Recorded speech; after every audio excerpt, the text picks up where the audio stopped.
Hey Elliot, how's it going? Pretty good, Josh. How about you? Not too bad. Hey, I was curious. So you're on this financial independence journey, and I would assume that you're gonna eventually retire early. Is that right? That's the plan. So do you have a pretty good idea of what your life is gonna look like after that? Oh, yeah. Documented to every 15-minute increment, just like the old days of consulting, of billing to projects, right? That sounds miserable. Yes, all in jest. Like I had mentioned on one of our previous episodes, I think I've got a pretty good plan. Well, if you think you have a pretty good plan, but you don't sound too sure there, I don't know, maybe early retirement's not for you. If I don't have something to retire to, maybe I will just go right back to work. That's always an opportunity. So I think this one, we're joking a little bit here to start, but I wanted to talk about what we should think about as we're nearing our retirement or we're considering our early retirement journey.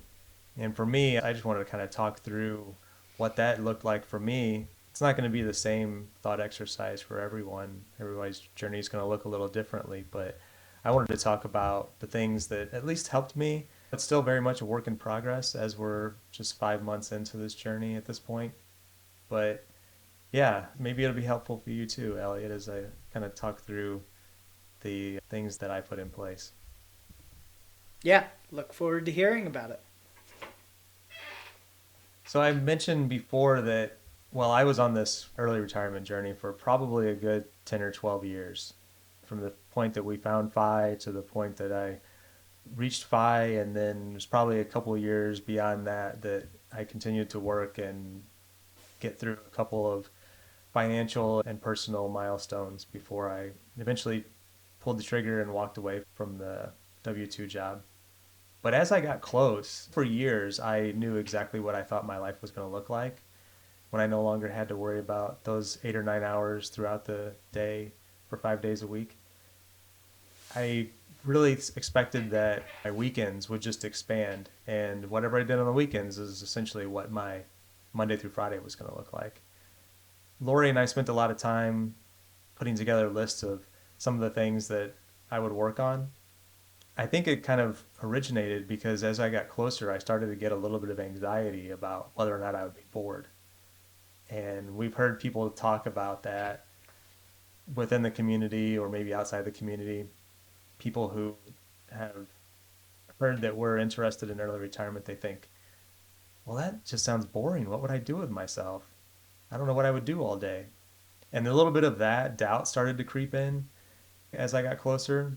I shared it with Lori. It was causing a little bit of anxiety. And I said, I am a little bit concerned that I'm going to knock out these things that I had on my initial to-do list. And then what am I going to do with my time? Do you have any of those kind of doubts or any of those Yeah, concerns or fears? absolutely. I would say that at one point in my life, I was seeing a therapist, and one of the questions that I was asked was, well, if money were of no object, what would you do with your day? I certainly hadn't gone through any of these thought exercises at that point in time, and that was a tough one for me. I think in a traditional retiree's kind of life, if they don't really spend intentional time thinking about this, it certainly can be a problem for people. But I would say as time has gone on, I have certainly run into different exercises in Jordan Grummett's book,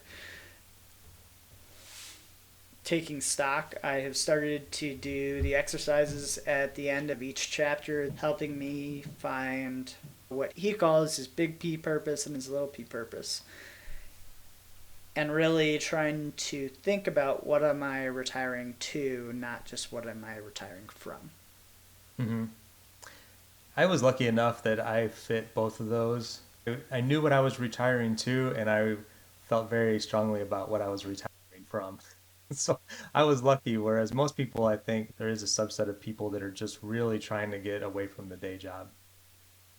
In the conversation that I recently had with Doug, I would say he did have kind of a different point of view, is that he doesn't really believe that everybody has to have something that they're retiring to. In my quote unquote mini retirement here, as I have some time away from work, I would say that it's very dependent upon the person, right? Like you mentioned all of these items that you and Lori kind of developed of what I would say is the quote unquote productive honeydew list, right? These things that you design that you think are worthwhile activities that are going to be beneficial to you as a couple. But I think there is really kind of that introspective what is important to Josh, and if you do these things in a single day, that's what is eventually going to make you have the feeling that today was a good day. And I think that's what I'm trying to really optimize for, is trying to have as many good days as possible. Yeah. So one of the questions that I got asked by everyone whenever I started to announce that I was going to be leaving my W-2 job, especially from the people I worked with, they all asked, what are you going to do? How are you going to spend your time? What are you going to do next? A lot of them asked, where are you going? I'm thinking that I was going to be moving on to another job, another career, whatever. So I developed a list. I was like, well, I got to have something in my back pocket, because for me, I was a little bit nervous whenever people would ask me that question, because I wasn't prepared, or maybe I thought there was going to be some kind of judgment associated with that. So it took me a little while, but we all love our spreadsheets. So I put together a spreadsheet and I put a list of items on there. And let me just take count real quick. It's up to 19 different items that I listed. And again, these are things that most of us typically do. Some of them were more specific to me, but I had things like working on my rental properties, projects for our home, building things for other people because I'm a woodworker, creating YouTube content, hiking, biking, kayaking, recreational activities, money coaching, travel, doing some handyman work, maybe for pay or maybe for free.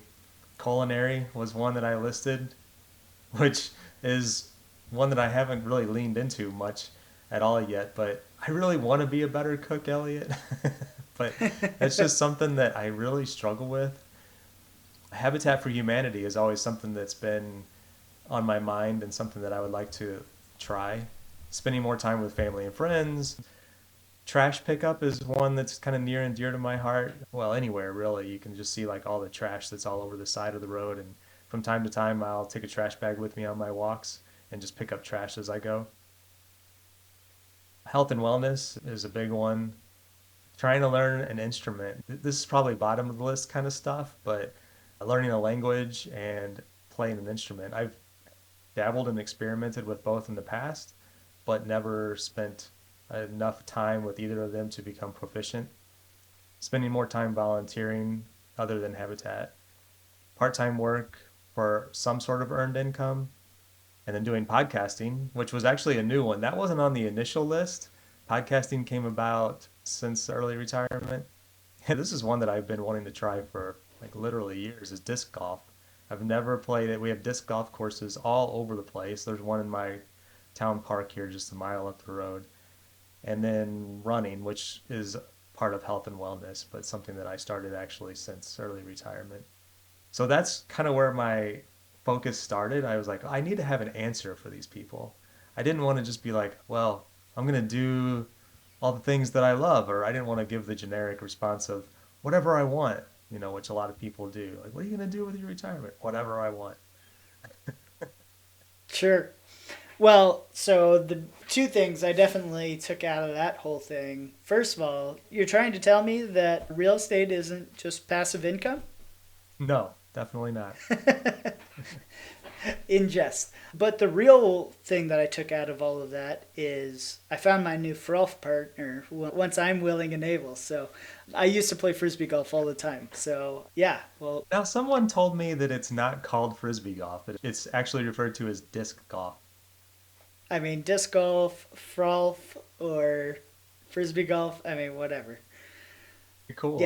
I didn't know you did that, but Yeah, let's go do it because I've never done it.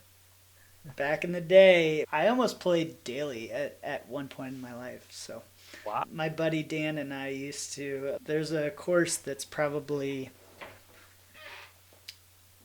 5 minutes away from my house that is just in a park and free to play. It's a great activity. It's a perfect Good way to FI go. activity. It really is. I mean, you spend what, 15, $20 to probably get a starter disc golf set, and all you're doing is really just taking a walk while occasionally having a throw here or there. Cooler. I was gonna say now, then you start crossing into the making it slightly less fi, and you add a cooler in there too. But good times all Less around. less FI, but more fun. Yeah, that's probably true. But once again, in fine form, I've gone off on a tangent. But yes, I think that is very worthwhile to do that introspection and try and think about finding those things that really are priorities in your life and taking the time to actually think about that. Are there things that you say are important to you, but once you actually get the free time to do it, are you actually going to do it? Are they activities that you feel obligated to do or you think that you should do, but in reality, you're never going to do? Yeah. And I have experienced that myself. What I have found useful is accepting that whether that's guilt or feeling of some obligation that you're going to do something, if you're not going to do it, that's fine. Just accept that you're not going to do it and then take that out of your virtual backpack of load that you're carrying, and then you don't concern yourself with the anxiety that comes along of just carrying that mental burden of that task.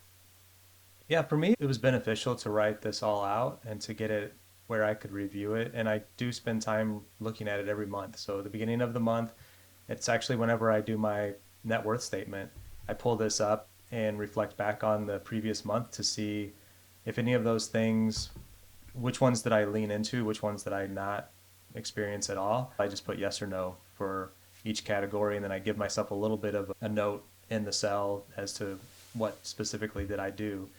But it's a way for me to make sure that, like you said, are these things actually important to me? Are they things that I want to actually spend my time on? Was it just an idea that I had? So the musical instrument or the language are ones that I haven't spent any time on whatsoever.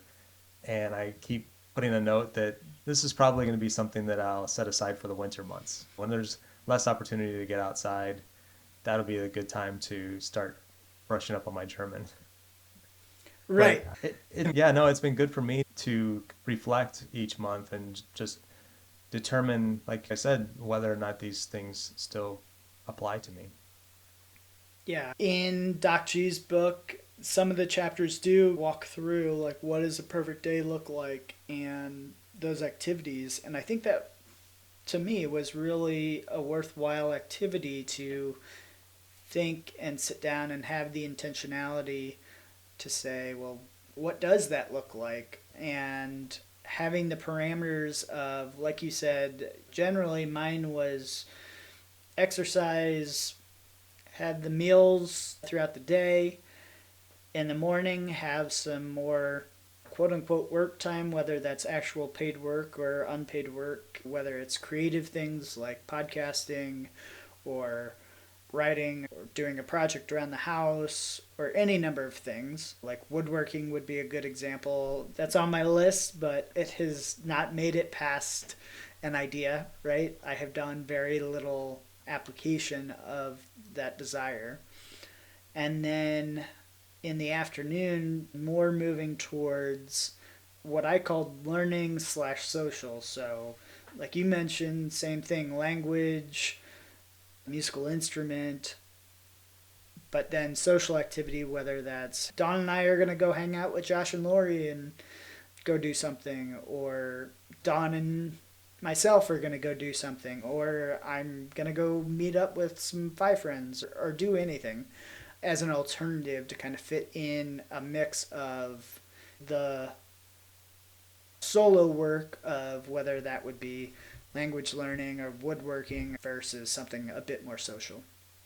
And then Yeah. ultimately having time for family as the day goes on. So once my kids get out of school and we have dinner and we're winding down for the night. I heard a guy at our local group the other day, whenever we were wrapping up the presentation, he asked a question to the presenter, and then he had a little bit of a follow up. I don't know if you heard him or not because you were in the back, but he said something along the lines of he doesn't know what he's going to do with himself after he leaves his full time job around 3 years from now. I didn't get a chance to talk to him afterwards. He was sitting right in front of me, but my heart kind of went out to him because I guess part of my reaction was you're definitely in the camp of trying to run away from something, but you don't know what you're running towards. And it sounds like there's some anxiety there, or fear or concern of what his life is going to look like. But then there's a part of me that's just wanting to ask the question, like, what do you do? How do you spend your time away from work? And just maybe try to help with that thought exercise of what your life could look like once you reach that point. And then maybe thirdly, as I was sort of poking you at the very beginning here, this is a controversial question, but if you don't have a very solid idea of what you're looking to retire to, maybe you're not asking yourself the right question. Maybe you should be looking at it from a different perspective. Do you need to ramp down slowly and start to experiment with other things? But really just taking the time like I did, what I thought was very beneficial to me. Might not be the best approach for everybody, but listing out all the areas where I wanted to spend my time. And then I haven't gotten into it yet, but I will go through those individual categories to some extent and really pull apart what does that mean. And I have another spreadsheet, Elliot, that has a list of all of the projects that surround my rental properties, all of the items that people have asked me to build for them, all of the things that the honeydew list of the things that Lori wants us to do around our house. And it's never ending. I've only scratched the surface in the 5 months since I've been retired. And of course, new things, new interests come along, like this podcast, that weren't there on the original list, but have already started to fill in a little bit more of my time. And now I'm working to move all the pieces around to make sure that I keep track or that I'm making progress on all the rest of the things that I said were important to me. Yeah, so you really, first of all, you piqued all the fine nerds out there's interest when you said spreadsheets on spreadsheets. But yes, I think it is important to have kind of that intentionality. And what I will say, maybe to the counterpoint of all of this, is I'm not saying that everybody has to do this. Give yourself that time to truly decompress from being in that traditional job. It's going to vary for everyone is how much time that you need to really come back to feeling just, I think, a sense of ease. And I like to think that I don't carry that much stress from my job with me, but I guarantee it's still there. Like, I see the difference even in the short period of time where I'm not actively working at this moment, and it's different. Like, it is very noticeably different. And so to get to the point where you feel that true sense of relaxation and the headspace to really, like you said, be in the right frame of mind to take on new projects, see different opportunities, and take advantage of things that would have never even been on the radar. I think that there certainly is going to be a time for everyone that they need that kind of decompression time to get there. Yeah, that's a really good point. I'll touch on it really briefly here because I think we're going to have a future episode and it'll maybe detail a little bit more about how I transitioned from full-time work to early retirement. But I know that I thought I was that guy who was like, no big deal. I'm just going to move from this 9 to 5 work life to having all this time where I'm going to be able to do all the things that I want to do. And it's going to be an easy transition. And initially it was. the first few weeks, with my little smartwatch tracker, my stress levels were down. I was sleeping way better. I was getting more steps throughout the day because I was a lot more active. And then as time went on, and maybe you can kind of see this from my list that I was just describing, is I have so many interests, and I was trying to hold myself accountable for if I said all these things are important to me, then I need to make sure that I'm doing them. And as the months went on, found myself wanting to push harder and do all the things. And I had all this free time, so I need to be able to take on more and more stuff. And I also felt a sense of a bit of, I guess, pressure from friends and family like, hey, you can do this, right? Hey, come and do this. And I just couldn't say no to anything. And I started to maybe start to feel like a little bit of overwhelm and anxiety, similar to what I had at work. So it's been an evolution, it's been a journey. Early on, it was fairly easy, but then as things ramped up, it's gotten to be a little bit more stressful. So I've had to really reflect, and it's good for me to track these kind of things. So whenever I look at May, June, and July, things were pretty good. And then as I got into August and early September, things maybe weren't as good as they were. So I need to take a step back and evaluate and figure out what am I doing wrong here? Because I don't have the same feeling as I did early on. Again, it's maybe feeling a little bit like I'm back at work. And again, my smart device is telling me the same thing. You're not sleeping as well. Your stress levels are a little bit higher. You're not getting as many steps. So it's one of those things that I think that we all need to just continue to evaluate for ourselves. But for me, it's worked in the spreadsheet format because I am a bit of a nerd that I can look at those things and kind of trend them out over a period of time. Yeah, absolutely. Have you started to just write things down, or is it still just concept? Yeah, I think I have certainly started to put things into practice. So, with the book that I mentioned before, Taking Stock, certainly started to go through those true thought exercises and actually physically write them down. At the end of each chapter, there is a series of exercises that he recommends setting aside an hour at a time, 2 or 3 days to answer maybe 8 different questions or so. So I've been working my way through each one of those and trying to give them the attention that they really are due. I think it is vitally important that you do spend the time thinking about this and having a true plan for at least where you want to go in broad strokes. I don't think that you have to fully have something that you want to retire to, because in some cases it truly is, I just want to retire from something, and I think that's totally okay. But I think there is only so much Netflix and ice cream before you're eventually going to feel like, is this really all there is to life?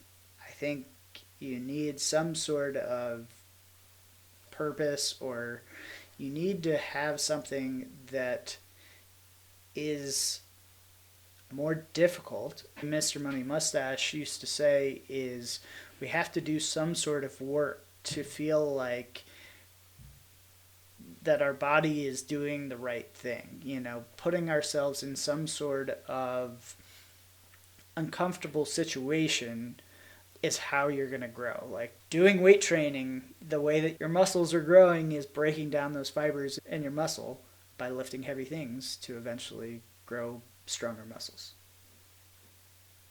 Yeah. Yeah, it's a good point.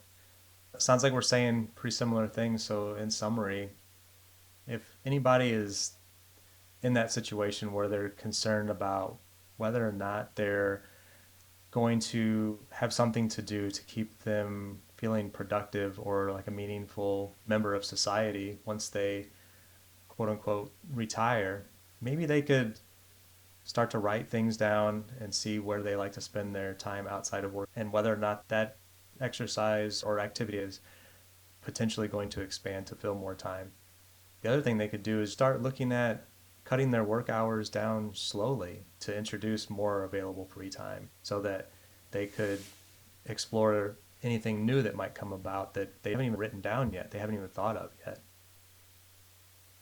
Yeah, exactly. If you have the opportunity, especially when you're getting close to FI, to ramp down to part time hours or something like that, to really give yourself the opportunity to essentially try it on and see if it works for you, I think that's a extremely worthwhile activity. Use the analogy of saying, well, I think that something that I'm really passionate about doing is sailing, right? And so I go out and I buy a sailboat right as I retire, and I'm going to go race my sailboat around the lake.